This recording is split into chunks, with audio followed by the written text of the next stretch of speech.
presented by RT Music Lucknow.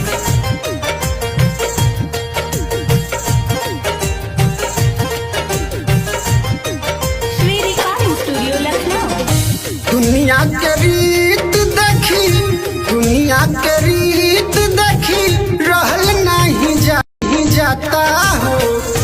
मैं सुन जान बिना जान हमर जाता हो। मैं सुन जान बिना जान हमर जाता हो।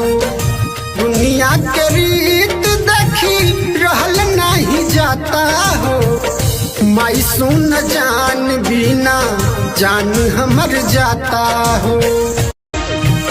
होता बर्दाश्त नहीं वो करस दूरी, जिए के खातिर वो कर दीदार बा जरूरी।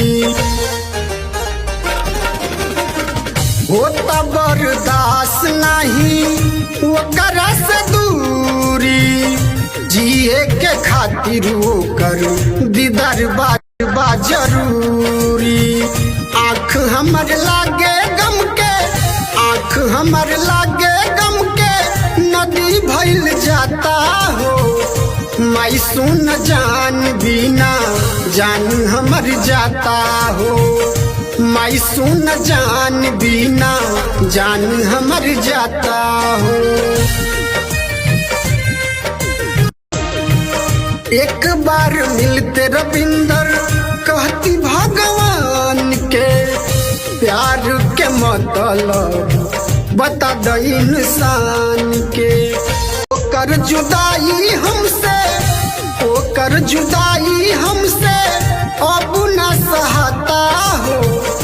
मैं सुन जान बिना जान हमर जाता हो।